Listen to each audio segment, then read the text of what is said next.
राखेल तो पाणी चाखेल या उक्तीप्रमाणे यंदाच्या बजेटमध्ये अर्थमंत्री अजित पवारांनी पुण्यासाठी जरा सढळ हाताने आर्थिक तरतूद केली आहे। तर पुण्यानंतर राजधानी मुंबई आणि मग मुख्यमंत्री देवेंद्र फडणवीसांच्या नागपूरचा क्रमांक लागतो।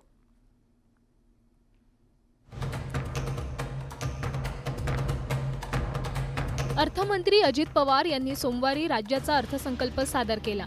या अर्थसंकल्पातून पुण्याचे पालकमंत्री असणाऱ्या अजित पवारांनी पुण्यासाठी मोठी आर्थिक तरतूद केली आहे। विशेष म्हणजे अजित पवारांनी सादर केलेल्या अर्थसंकल्पात वार्षिक योजनेसाठी केलेल्या तरतुदीत मुख्यमंत्री देवेंद्र फडणवीसांचा नागपूर जिल्हा 3ऱ्या क्रमांकावर आहे, तर एकनाथ शिंदेंचा ठाणे जिल्हा 4थ्या क्रमांकावर आहे। कुठल्या जिल्ह्यासाठी किती आर्थिक तरतूद केली आहे पाहूयात।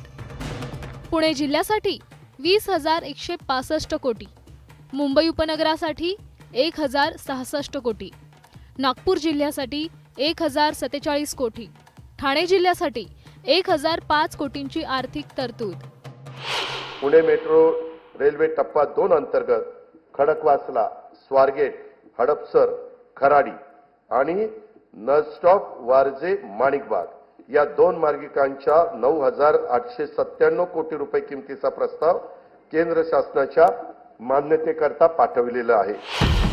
एकनाथ शिंदे मुख्यमंत्री असताना ठाणे जिल्ह्याच्या वार्षिक योजनेत जवळपास 200 कोटींची वाढ केली होती। मात्र आता नव्या सरकारमध्ये पुणे, मुंबई, नागपूरपेक्षा ठाण्याला कमी निधी मिळाल्याचं या आकडेवारीवरून दिसतंय। अजित पवार अर्थमंत्री असल्यामुळे पालकमंत्री असलेल्या पुणे जिल्ह्याला झुकतं माप दिलंय। त्यामुळे या मुद्द्यावरून येत्या काळात महायुतीत धुसफूस होण्याची शक्यता आहे। वैभव सोनावणे, न्यूज 18 लोकमत, पुणे।